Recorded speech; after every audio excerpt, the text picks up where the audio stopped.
35 candidatos se disputan la presidencia del Perú este domingo.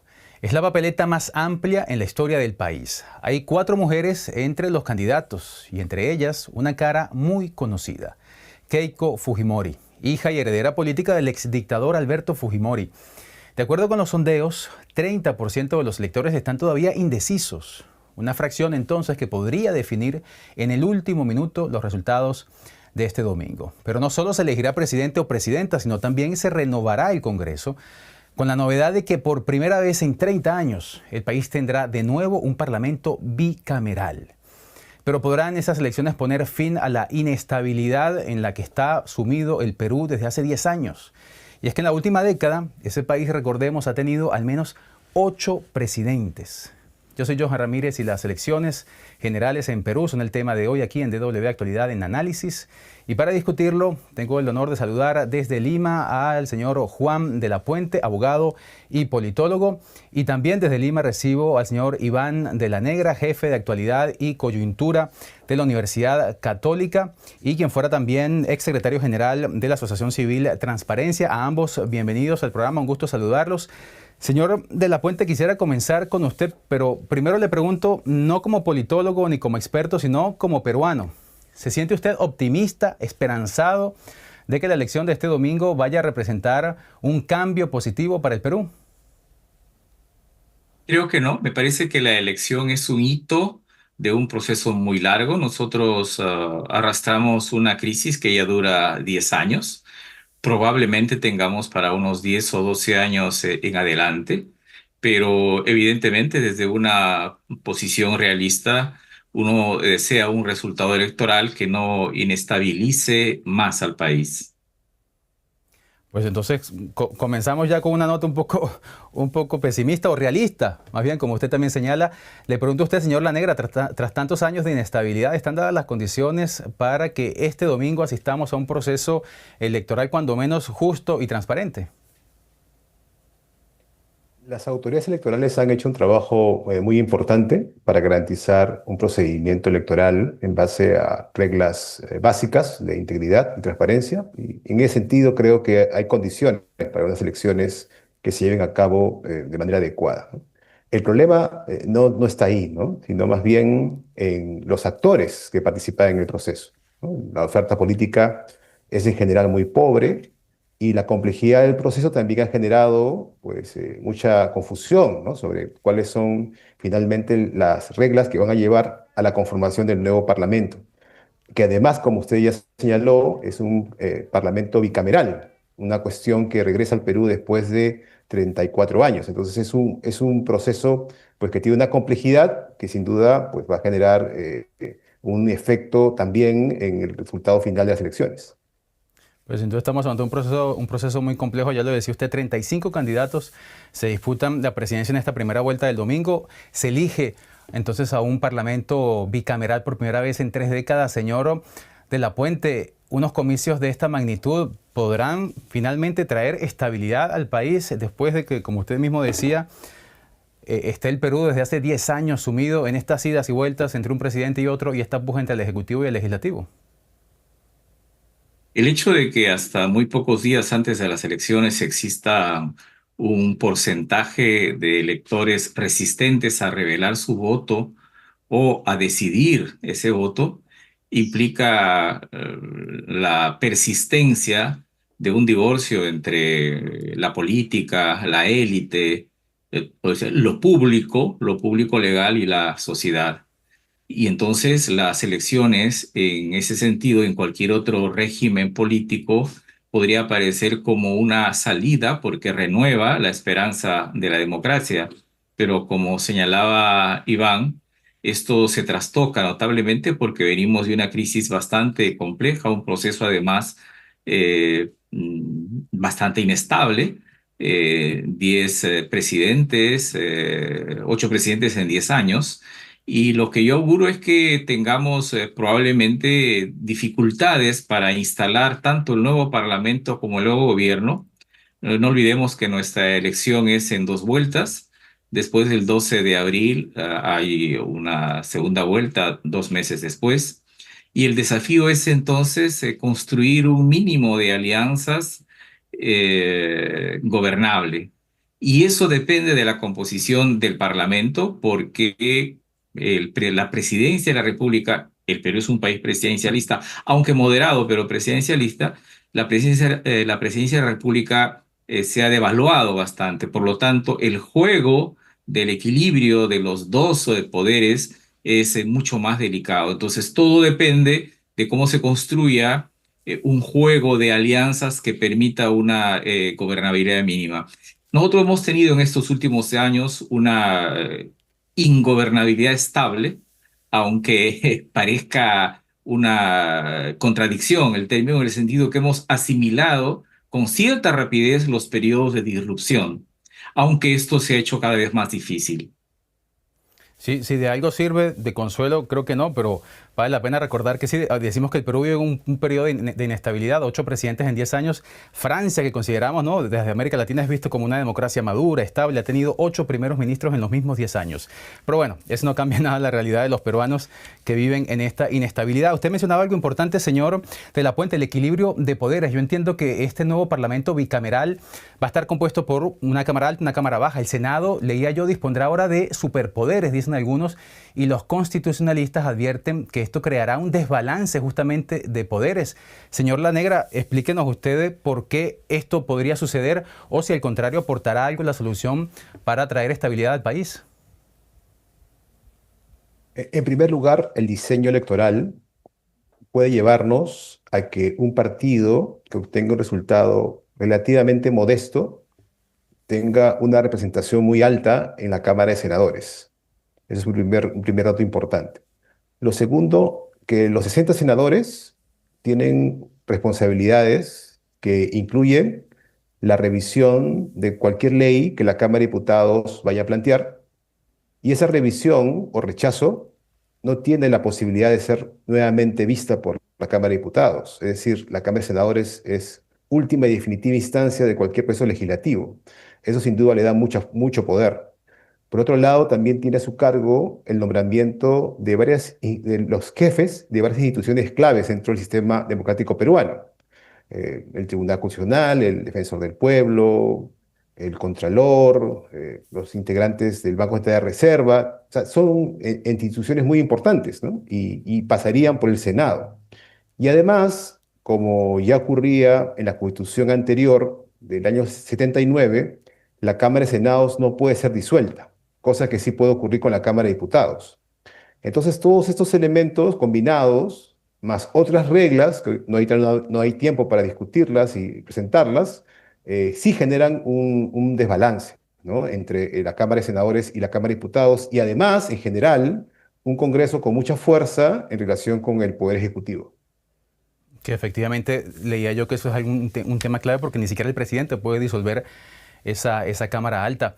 Señor de la Puente, yo recuerdo que en otros procesos electorales, tanto en Perú como en América Latina, hay campañas tremendamente violentas, lo que llamamos campañas sucias. ¿Cómo llega el país a esta cita electoral? Hay un ambiente de polarización política en el Perú, como ha habido también en otras ocasiones. Lo que tenemos es un proceso mixto de polarización y fragmentación. Da la impresión que a veces es más uno que lo otro, pero creo que son dos conceptos bastante concurrentes. Hay polarización porque no olvidemos que el Perú es un país que ha retrocedido en los índices de democracia y tanto dentro como fuera se considera que el país es gobernado desde el Parlamento. Se habla, por lo tanto, de un parlamentarismo de facto. La realidad es que el Congreso ha capturado varios organismos constitucionales.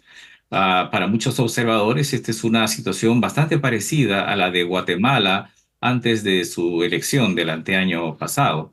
Ese es un elemento central porque tiene mucho que ver con lo que ahora se juega. Entonces, en la polarización hay una, diría, campaña orientada a que no se relija esto que los peruanos llaman pacto parlamentario. Pero por otro lado, el hecho de que tengamos 35 candidatos presidenciales implica que hay también una fragmentación muy importante.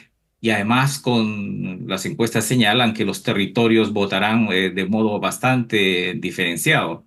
Este juego entre polarización y fragmentación promueve una campaña donde la mayoría de la población ha estado de espaldas a las ofertas electorales. Yo diría que el signo más importante de esta campaña electoral es este país antielectoral. Un mes antes de las elecciones teníamos casi el 60% de peruanas y peruanos que no querían revelar su voto. Esto es un asunto inédito, inclusive en relación a las elecciones del 2021.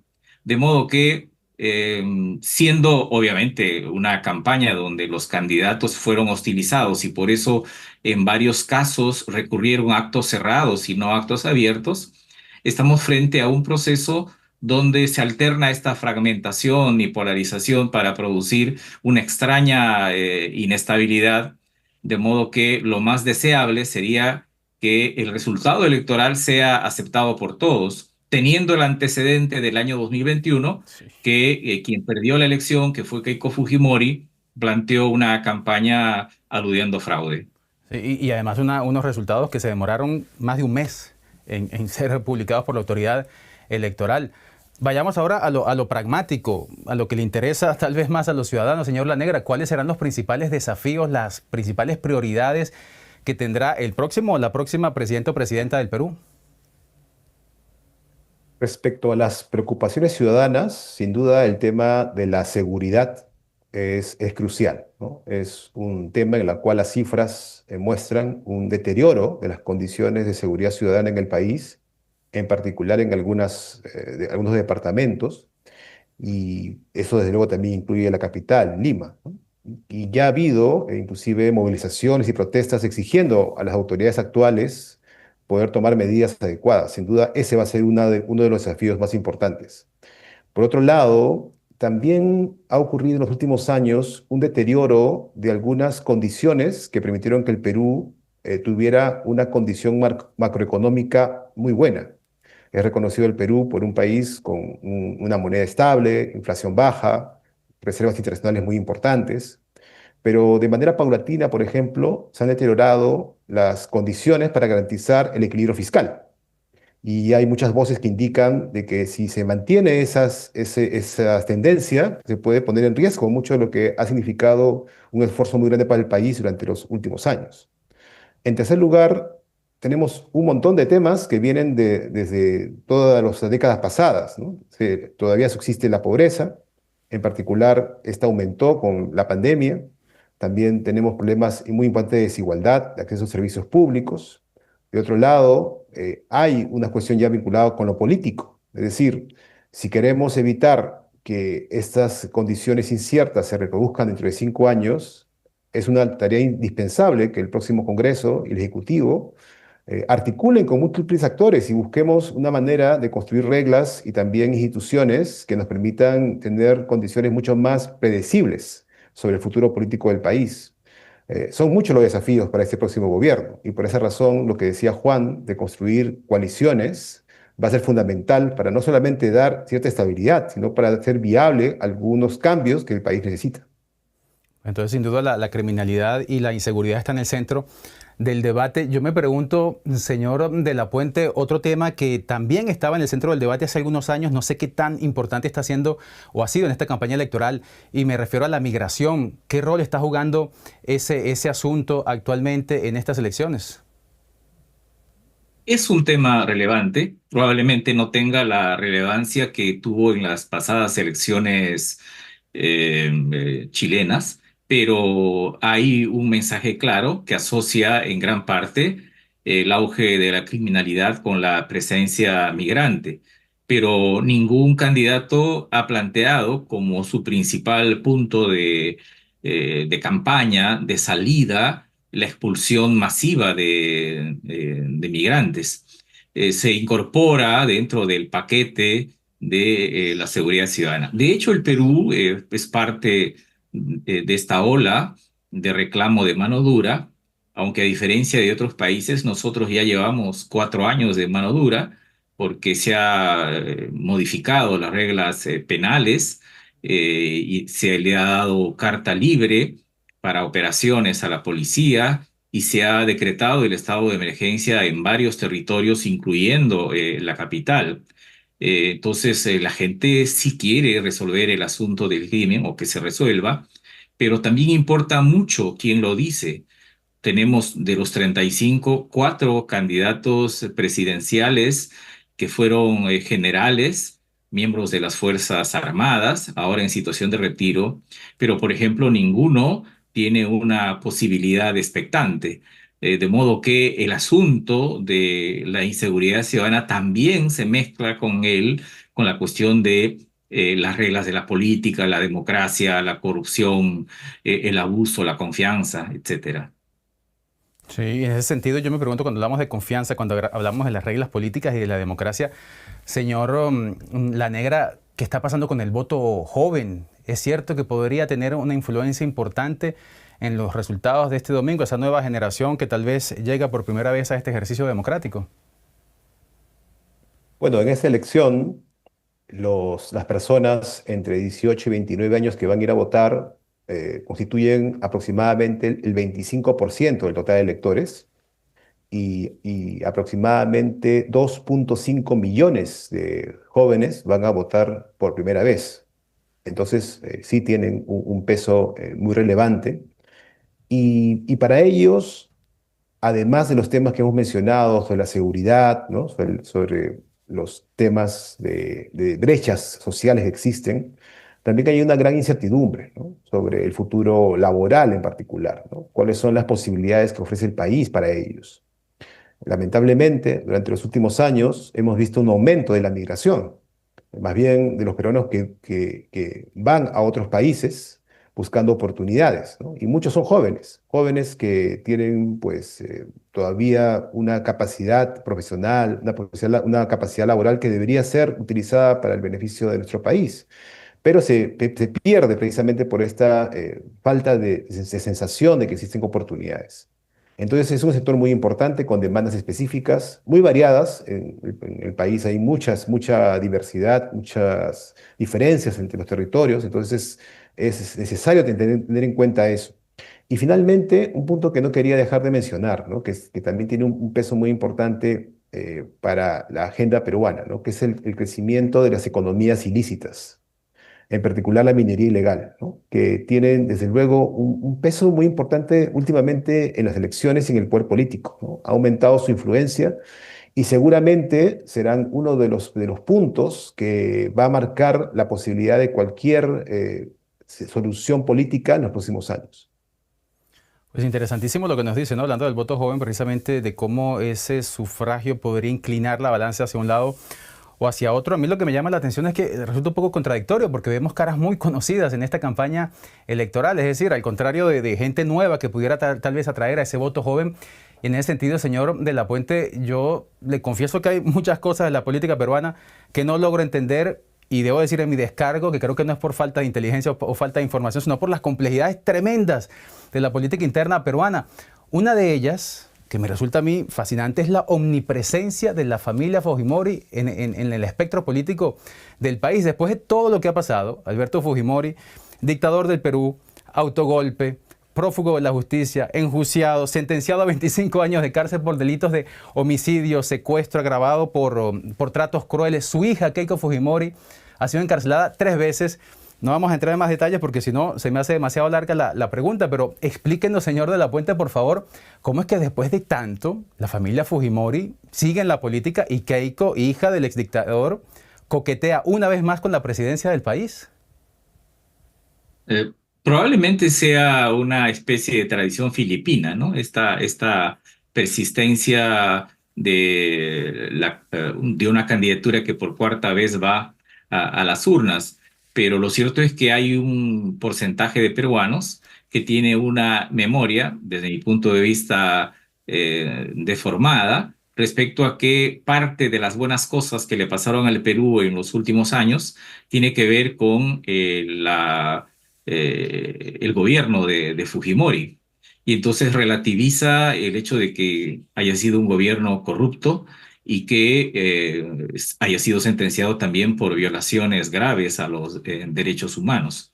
Pero también tiene que ver con las características de nuestra sociedad, donde el sistema de partidos es bastante débil, donde se ha producido una crisis de representación muy profunda, y entonces la persistencia de la opción de Fujimori también está ligado a estas apariciones de fenómenos complejos como las economías ilegales.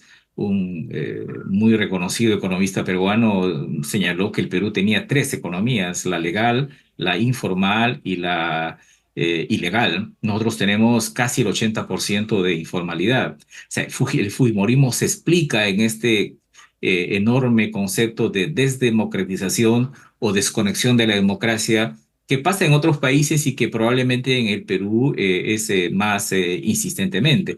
Nosotros tenemos 27 millones de votantes que acudirán a las urnas, y no podría decir yo que haya un perfil del elector único. De hecho, las brechas son profundas.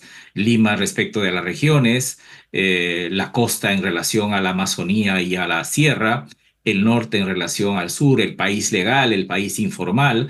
Es un cóctel, sí, difícil de comprender, pero tengo la sensación que las claves, ¿no? La genealogía de esta dificultad no se han construido de una sola vez, sino de un proceso histórico bastante complejo. No olvidemos que vamos a las elecciones luego de que el Congreso actual evitó el pedido de adelanto electoral, que en otros países puede ser tramitado fácilmente, y eso le costó por lo menos 60 muertos en una represión cruenta entre diciembre del 2022 y 2023. Entonces, también este proceso tiene heridas abiertas por el otro lado. De modo que así como existe el fujimorismo, el antifujimorismo que impidió que Keiko Fujimori ganara en las tres oportunidades anteriores sigue siendo vigente. Y muchos apuestan a eso. Y entre esas complejidades del electorado que usted mencionaba, pues hay otro que algunos no quieren, pues no mencionan, ¿no? Ese es un tema un poco tabú, también el racismo, ¿no? Que en el Perú también tiene una influencia. Yo, lamentablemente, tenemos que ir terminando, pero me encanta conversar con ustedes. Por mí me quedaron mucho rato más, pero quisiera terminar con hacerle la misma pregunta a ambos. Presumo que ninguno de ustedes quiere especular, y a mí tampoco me gustan las especulaciones, pero les digo que en esta ocasión no me puedo evitar hacerles esta pregunta que me resulta obligatoria. Voy primero con usted, señor La Negra. ¿Cuál es su pronóstico para este domingo? ¿Quién gana? Eso es una pregunta muy difícil en el Perú, porque a veces los resultados, digamos, en las encuestas que no se publican en el Perú por establecer la ley que la semana anterior a la fecha de elección no se pueden publicar, pero de los que se conocen, ¿no? De manera, digamos, reservada, los resultados siguen siendo muy estrechos, ¿no? Y todavía hay mucha incertidumbre. Hasta el último día, posiblemente hasta el mismo domingo, podremos tener ya, pues, más claridad, ¿no? sobre el tema. Y también existe la posibilidad, eso sí, de que haya un resultado muy estrecho, sea para definir, ¿no? el primero, segundo o el tercer lugar. Y si eso ocurre, también va a haber mucha presión sobre la autoridad electoral, ¿no? Porque seguramente va a haber, por ejemplo, quizá otra vez este fantasma de las acusaciones infundadas de fraude, ¿no? Entonces, creo que es un resultado que va a requerir, pues, mucha paciencia, ¿no? Las próximas semanas, para poder tener finalmente una claridad de quiénes van a estar en el Congreso y quiénes van a ser los candidatos que seguramente irán a la segunda vuelta. Pues me ha esquivado usted la pregunta con una maestría como un torero español. No crea que no me di cuenta, que no se quiso mojar las manos. Pero le pregunto entonces ahora a usted, señor de la Puente, a ver si tengo mejor suerte. ¿Quién ganará este domingo? A ver si usted sí se atreve. Bueno, de hecho, ningún candidato supera largamente el 10%. Solo la candidata Fujimori está por encima del 10%. Y entonces yo creo que podríamos tener dos escenarios. Un escenario como el año 2021, donde pasa a la segunda vuelta una candidata o candidato que se llama del pacto parlamentario, del actual parlamento, y un candidato contra el pacto o antipacto. Ese sería un escenario del año 2021. Y el otro escenario es el año del 2016, donde pasan dos candidatos conservadores. o candidatos que se parecen mucho en el programa económico. La diferencia entre ambos escenarios tiene mucho que ver con la velocidad y la intensidad del llamado desembalse de votos. Deben estar moviéndose en estos últimos días unos 5, 6, 7 millones de votos, de modo que frente a candidaturas que atraen muy poca votación, un candidato que está en el tercer lugar podría saltar al primero, o un candidato que está en el primer lugar podría terminar en el cuarto o quinto. La caída del exalcalde de Lima, López Aliaga, en los últimos días es bastante indicativo. De modo que, sin señalar nombres, yo diría que son esos los dos probables escenarios, ¿no? Sí, yo reconozco que les he hecho una pregunta muy compleja porque hacer pronósticos, sobre todo en el Perú, es tremendamente complicado. Basta ir a la última elección cuando en la primera vuelta nadie conocía a Pedro Castillo y salió elegido en primera vuelta y de pronto en la segunda dio la sorpresa y se convirtió en presidente, luego con el desenlace que ya conocemos, que siguió sumando inestabilidad al Perú. Pero bueno, les agradezco muchísimo a ambos por el análisis. Las elecciones en el Perú han sido el tema de este día. Hay que esperar a ver qué nos depara este domingo desde Lima con el señor Juan de la Puente, abogado y politólogo, y también desde Lima con el señor Iván Lanegra, jefe de actualidad y coyuntura de la Universidad Católica y exsecretario general de Transparencia. Muchísimas gracias a ambos por su tiempo y su análisis. A todos ustedes que nos han seguido, gracias por su compañía y su confianza. Soy Johan Ramírez. Hasta la próxima.